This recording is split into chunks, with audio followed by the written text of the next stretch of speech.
na kwaba at the bank certificate for Air Channel 1 TVGs as na say atwetwe enkomo about the oral team no. Na etifon tena se de nsem bi etodwa senti no hwe Ghana ya politics mu a 1994 to date here.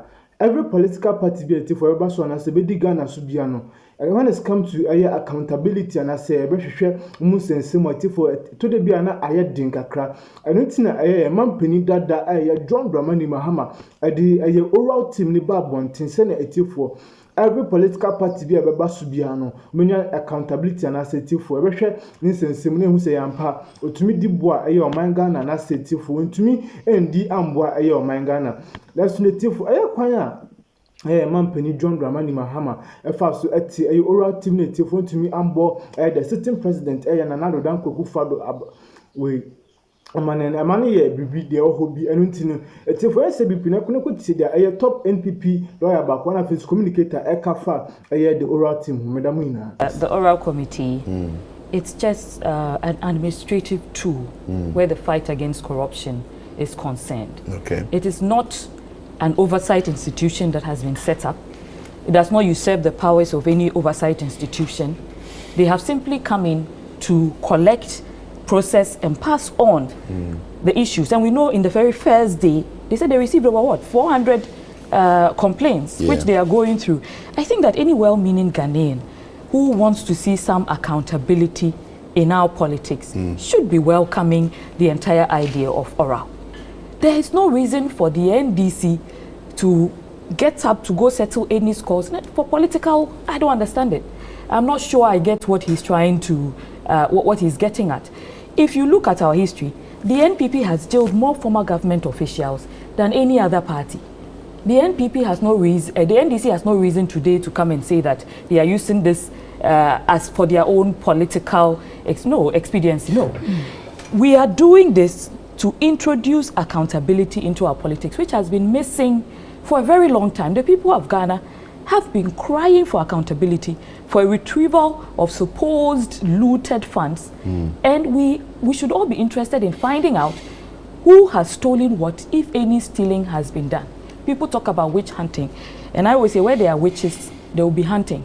So if nobody has done anything untoward, misappropriated funds, stolen funds that belong to the country, why is anyone worried about oral or the function of oral? They are not taking any money from the state. They have made it very clear that they are working free of charge. These members of that committee are putting in work from their own working hours. They are using their own fuel to get to wherever they have to get to do their work. And as far as I am concerned, oral is a way of empowering the other institutions that already exist. We've been in this country, we've had so many allegations of corruption. These institutions that he refers to have been existent. What have they done about those allegations of corruption? At the end of the day, it comes to the willingness of the party in power to fight corruption.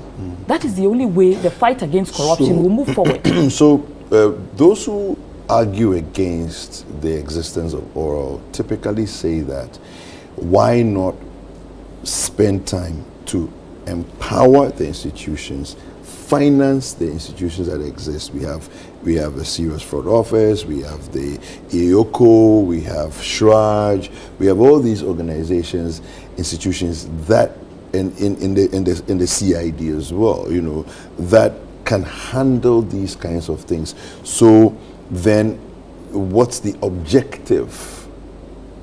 As in you're creating a side institution that is not ensconced within our laws? Kpebu, all these institutions you mentioned, they existed before you brought the office of the special prosecutor. True. Nobody kicked against that because we're all interested in the outcomes. Okay. Oral has not even taken up office, has not taken any finances or logistics where the country is concerned. So we should actually be grateful to the members of oral for putting in that much time and effort. Okay. These institutions existed. Who has been prosecuted for corruption in the last 8 years? We have these institutions. We also had a clearing agent who was more powerful than all these institutions. A clearing agent? Yes, the former president. we did not find any of the people accused guilty. Nobody was ever found guilty. Even when Cecilia Dapa was accused, we had a very endearing letter in the public, even before the investigation could commence. And that's why I'm saying that it all goes back to the willingness of the president and the willingness of the party in power to actually pursue corruption and put an end to it. But he said in his final State of the Nation address that the various persons who were accused were duly investigated and, you know... So let's assume that we are investigating someone. Yeah. And the president already comes out, writes a letter to the person, and makes it very clear, my dear Cecilia, clear that you will be found innocent at the end of the day. The president has already exonerated the person. You feel he's compromised the I believe that if these institutions are already empowered, the person who undermines them is the president or government of the day, as we have seen in the last 8 years. They were not able to do their work efficiently. Otherwise, Ghanaians will not be calling for heads to roll. You saw the Afrobarometer report. Ghanaians do believe that corruption is rife in Ghana, especially so under the MPP's 8 years. Under Akufo-Addo's administration, we heard from Martin Amidu.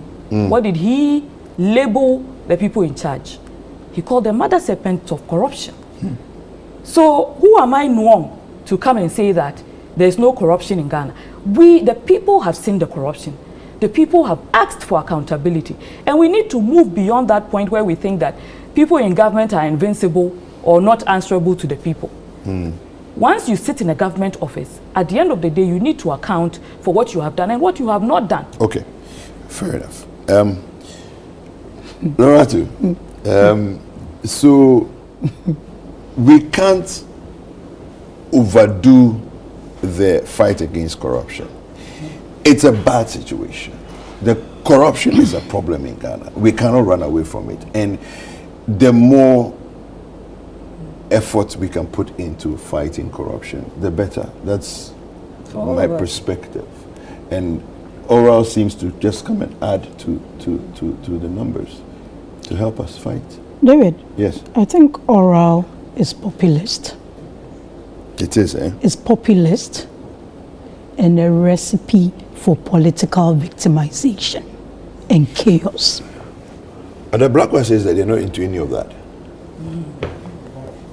David, I said Oral is populist, a recipe for political victimization and chaos. Okay. There are institutions, both government and within the civil society, that have been fighting corruption. Yeah. There are acts that protect whistleblowers, like the Witness Protection Act, among others.